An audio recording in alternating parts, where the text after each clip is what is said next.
Prime Minister has just, concluded a very substantive and productive visit to the United States at the invitation of President Donald Trump. As you all know, this is Prime Minister's first visit after the to the United States after the inauguration of President Trump for a second term.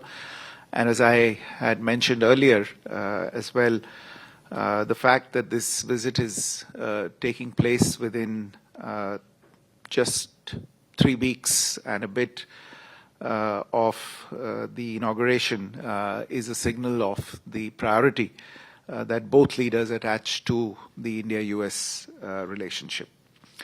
Prime Minister arrived in Washington, D.C. yesterday evening. He was hosted at Blair House, and he had a number of engagements on arrival yesterday. The newly confirmed Director of National Intelligence, Ms. Tulsi Gabbard, paid a call on the Prime Minister.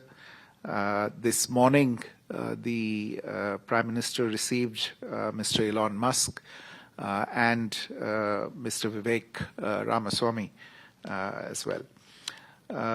The discussions at the White House began this afternoon and went on for nearly 4 hours, comprising discussions in a restricted format, in the press conference, and an extended discussion over dinner with larger delegations. The discussions covered a lot of ground. The entire gamut of the relationship, ranging from strategic and security cooperation, defense, trade and economic engagement, technology, energy security and people-to-people linkages, as well as regional and global issues of concern were dealt with.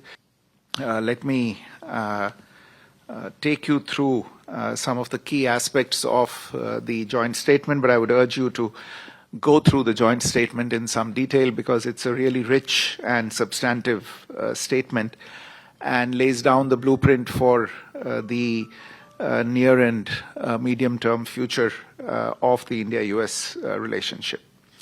The two leaders jointly launched the US-India Compact for the 21st century. This compact stands for catalyzing opportunities in military partnership, accelerated commerce and technology. In the area of trade and investment, for instance, the leaders launched Mission 500, aiming to more than double total two-way trade to $500 billion by 2030. The two leaders also announced plans to negotiate the first tranche of a mutually beneficial multi-sector bilateral trade agreement by the fall of 2025. Towards advancing this process, and this issue did figure in some detail in the discussions as well, both countries will take an integrated approach to strengthen bilateral trade across the goods and services sector. This will include themes such as increasing market access, reducing tariff and non-tariff barriers, and deepening supply chain integration between the two countries. There is also a renewed commitment to making greenfield investments in high-value industries in each other's countries, and you will see in the joint statement references to investments in excess of $7 billion made by Indian companies such as Novelis, Jindal Steelworks, Jubilant, and Epsilon. Defense, as was pointed out by both leaders, remains a very important area of cooperation in the strategic partnership between the two countries. The leaders announced plans to finalize a new 10-year framework for the US-India major defense partnership in the 21st century. This is a framework that will run from 2025 to 2035 and is expected to be finalized later this year. They also agreed to move forward on ongoing defense procurement negotiations for a number of platforms, including land and air systems, as well as co-production agreements. There was also agreement to initiate discussions on the reciprocal defense procurement agreement. One of the striking aspects of the joint statement in this regard is a process that the United States will begin, whereby it will review its arms transfer regulations, including the international traffic in arms regulations, in order to streamline defense trade, technology exchange, and maintenance, spare supplies, and in-country repair and overhaul of US-provided defense systems. The two countries have also launched the Autonomous Systems Industry Alliance to scale industry partnerships and production of autonomous systems, which will foster next-generation defense and technological collaboration, specifically in the field of underwater domain awareness. You're also aware that for the last several years, technology has become a motive of the India-US partnership, and the two leaders in this latest round of discussions committed to taking forward cooperation in critical and emerging technologies by launching the US-India Trust Initiative. The Trust Initiative stands for Transforming the Relationship Utilizing Strategic Technology. This initiative will catalyze collaboration among governments, academia, and the private sector to drive innovation in defense, artificial intelligence, semiconductors, quantum computing, biotechnology, energy, and space. Artificial intelligence is on everybody's mind. We just had the AI Action Summit in Paris, which the Prime Minister had co-chaired. And in today's discussions, the leaders committed to bring Indian and US private industry together and conclude a US-India roadmap on accelerating AI infrastructure by the end of the year. Both the countries will work together to enable industry partnerships and investments in next-generation data centers, on access to compute and processors for artificial intelligence. The two leaders launched Indus Innovation, a new innovation bridge that is modeled after the successful Indus X platform for defense applications. Indus Innovation is meant to focus on space, on energy, and other emerging technologies. A new US-India cooperative program to recover and process critical minerals, a strategic mineral recovery initiative, has also been launched. Under the Trust Initiative, incidentally, the two sides will also address export controls, enhance high-technology commerce, and reduce barriers to technology transfer between the two countries. In the energy area, this is a subject that has remained in focus in the bilateral relationship in the recent years. India is a significant buyer of US energy, and today's discussions covered a lot of ground on this particular subject. In order to ensure energy security, the two countries agreed to work together on the production of hydrocarbons and for commerce in hydrocarbons to support global energy price stability and secure affordable energy access. In addition, there was agreement to realize the potential in the area of civil nuclear energy, building US-designed nuclear reactors in India, and taking forward that process also through large-scale localization as well as technology transfer. And of course, the two countries have been discussing for some time cooperation in small modular reactors, and that is again something that was flagged today.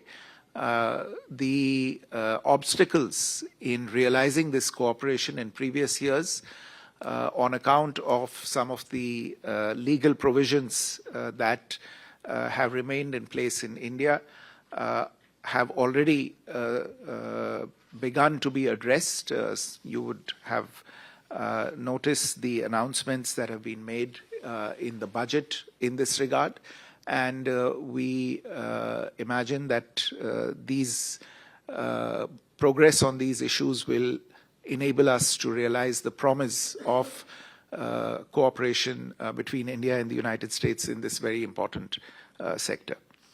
A new partnership has been launched between the US National Science Foundation and the brand new Indian Anusandhan, which is the National Research Foundation, for deepening research linkages in critical and emerging technologies.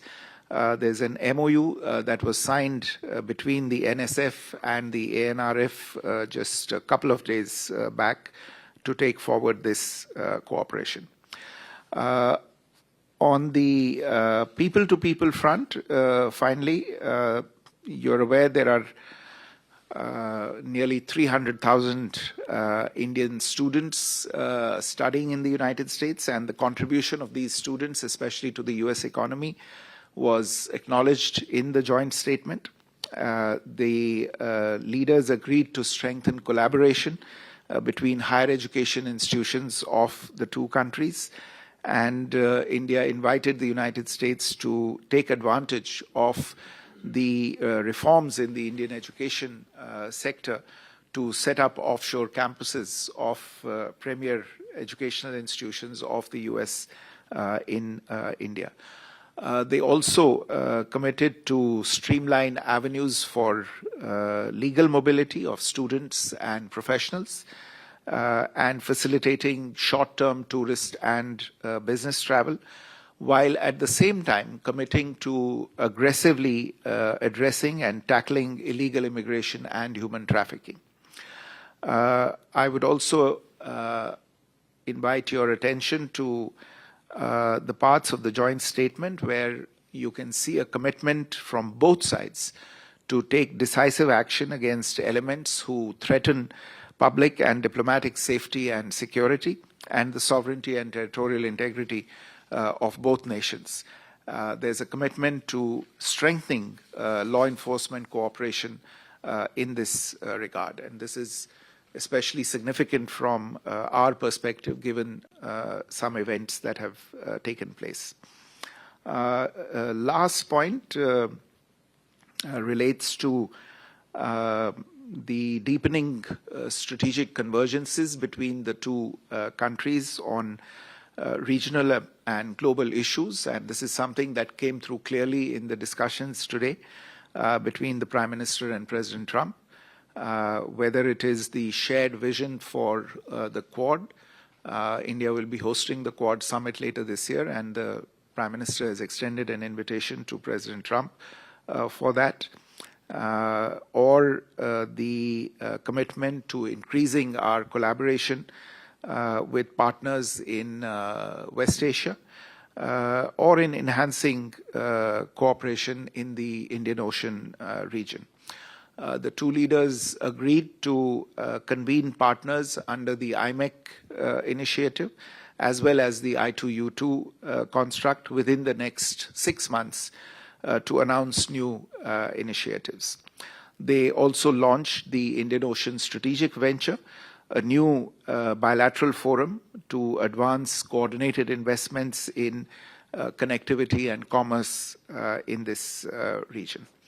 All in all, I would say that though short, this was an extremely substantive and productive visit. It allowed two leaders who know each other well, who are comfortable with each other, to renew their contacts from President Trump's first term, and to commit themselves to greater things in the relationship. The mood in the room today and the overall environment of the meetings today lent great confidence to both sides that the relationship is on a solid footing and there is much to achieve in the coming months and years. Let me stop there and take a few questions. We have time just for a few questions, so please bear it with us. Yoshita. Yeah. Thank you. Yoshita Singh with Press Trust of India. On the issue of the deportation of illegal immigrants, was that issue raised the way they were brought to India in the military aircraft and shackled? And what was the Trump administration response on that? And also on Tahavur Rana, is there a time frame or timeline by when he will be extradited to India? Thank you. अगर हम America में देखें तो यहाँ जो farmers हैं वो ज़्यादातर कैलिफोर्निया में सिख फार्मर है, इंडियन फार्मर्स हैं, और जो यहाँ की ट्रकिंग इंडस्ट्री है वो डोमिनेट करती है बाय सिख्स और Punjabis.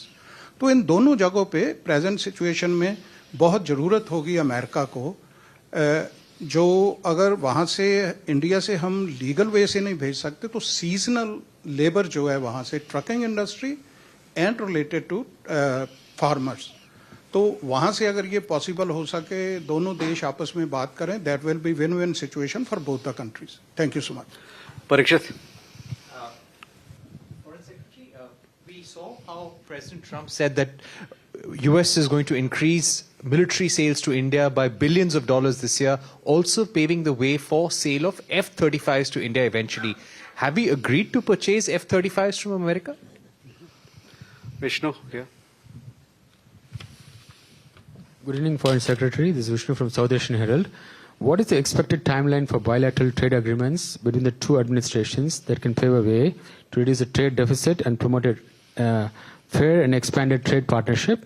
The second question is, given the ongoing frictions on trade and tariffs, do you believe the Quad, I2U2 and IMEC will serve as a unifying factor between the both administrations? Thank you. I think let's collect all the questions and Okay. I'll do it in one. Okay. Please. Sam Shubhendu from DT India. How is India to interpret President Trump's statement on India's neighborhood, Bangladesh? Okay. Question here, yeah, please. Well, my question. Just hang on. Yeah. Can you repeat your Bangladesh question? So how is India to interpret President Trump's statement on the situation in Bangladesh? He said that I leave it to the Prime Minister.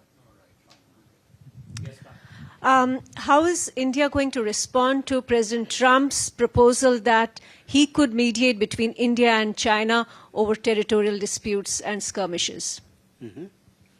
Sriram. President Trump spoke about reciprocal tariffs at the press conference.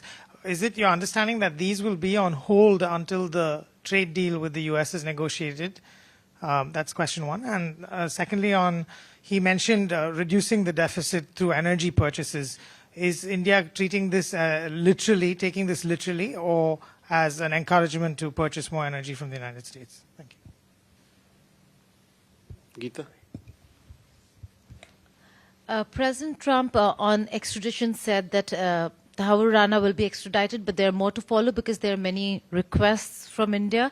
Could you just tell us what are the requests from India? Are there any more names that you've given to the Americans? Manish. Sir मैं मनीष हूँ TV9 Bharatvarsh से। President Trump उदाहरण दे रहे थे कि बहुत से जो अमेरिकन प्रोडक्ट है उस पर 30-40% से लेकर 70% तक टैरिफ है। उन्होंने अमेरिकन कार का हवाला दिया, तो क्या हम भारत की तरफ से इस पर एक कोई जस्टिफिकेशन दिया गया या फिर हम अमेरिका को कोई रियायत देने के लिए जा रहे हैं? Please. Chidu Rajkata, Times of India. FS, can you give us a sense of what you thought of the very discordant note throughout the day President Trump struck on the tariff issue? He mentioned it several times. And also his smackdown on BRICS.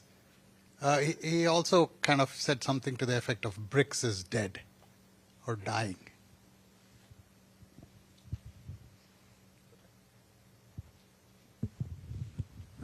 let me try and address. I think some of the questions and concerns are common, but insofar as the issue of illegal immigration is concerned, yes, it did figure during the discussions today, and the Prime Minister said, as I think he mentioned during the press conference as well, and during the discussions also he said that India has made its stand very clear that if there are illegal immigrants proven to be Indian citizens in any country abroad, we will take them back.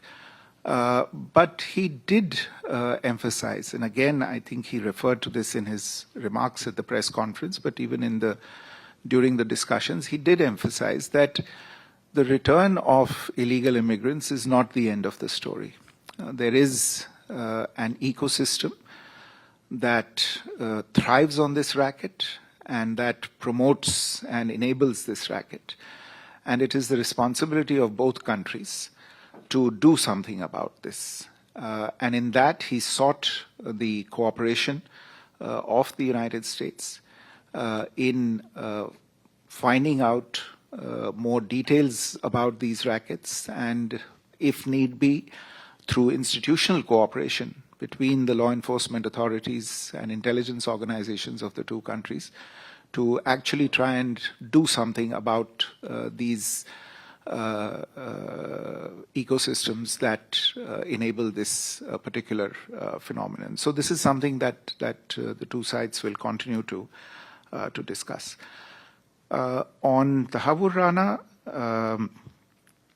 I think I addressed this in an earlier press conference as well. This is an issue on which the U.S. authorities have taken very clear decisions. I think you've seen the President announce it himself from the White House podium, the decision of the United States to extradite him. It's reflected there in the joint statement as well. We are working on the logistics of this, his surrender and extradition to India. There are a few final steps to be completed. The two sides are in touch on this particular issue. आपका जो प्रश्न था America की जो immigration policy है उसको लेके, और जो यहाँ पे एक इंडस्ट्री है ट्रकिंग वगैरह को लेके, उसमें जो उसमें सीजनल लेबर इस्तेमाल किया जा सकता है. देखिए, जहाँ तक यहाँ पे ये लेबर किस तरह आ सकता है और इनकी इमिग्रेशन पॉलिसी के साथ कैसे फिट करता है, ये तो अमेरिका की नीतियों का सवाल है. तो वो अगर ऐसी नीति बनाए और हमारे पास ये गुंजाइश हो ऐसे लोगों को भेजने की, तो उसमें कोई आपत्ति नहीं होनी चाहिए, क्योंकि एक तरह से ये लीगल मोबिलिटी होगी. और हमने हमेशा कहा है कि हम लीगल मोबिलिटी के पक्ष में हैं, हमें लीगल मोबिलिटी के खिलाफ हैं. लेकिन अगर लीगल मोबिलिटी है, अगर किसी देश की कोई नीति है और उस नीति के तहत लोग वहां पे जाते हैं, बाकायदा वीजा लेके जाते हैं या वर्क परमिट लेके जाते हैं, तो उसमें कोई आपत्ति नहीं होनी चाहिए. तो आगे के आने वाले समय में अगर ऐसी गुंजाइश हुई तो इसके बारे में जरूर दोनों देशों के बीच में बातचीत की जा सकती है. Parikshit, your question on military sales to India, I think.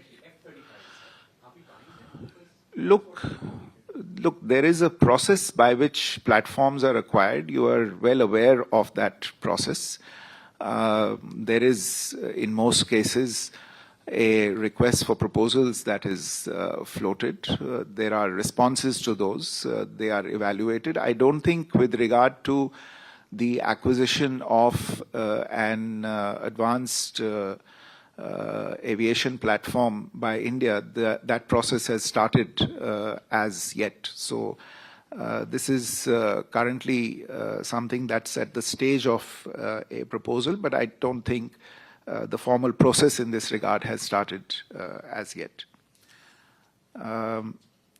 With regard to the timeline for the bilateral trade agreements, well, this issue was discussed today. There is an understanding that we will try and do it as quickly as possible.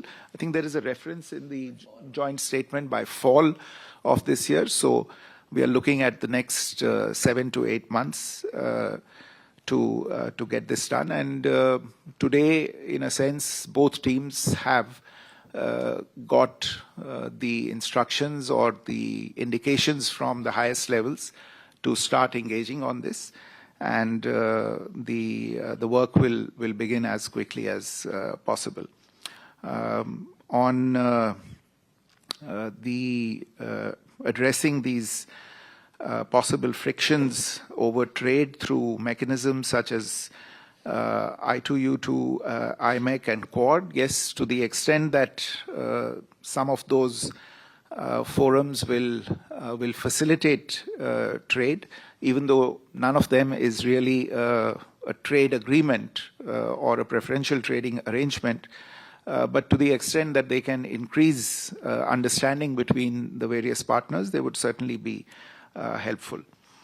On what we make of the statement on Bangladesh, well, just to share with you that this was a subject that was discussed between the two leaders, and the Prime Minister shared his views and indeed his concerns with regard to recent developments in Bangladesh and how India sees the situation. I think we hope that the situation in Bangladesh will also move forward in a direction where we can pursue relations in a constructive and stable way with them. But there are concerns about that situation, and the Prime Minister shared those views with President Trump. I think your question about the offer to mediate between India and China, I suspect you know the answer to this question. We have whatever issues we have with any of our neighbors. We have always adopted a bilateral approach to dealing with these issues, and it's no different between India and China. We have been discussing any issues that we have with them on a bilateral plane, and we will continue to do so.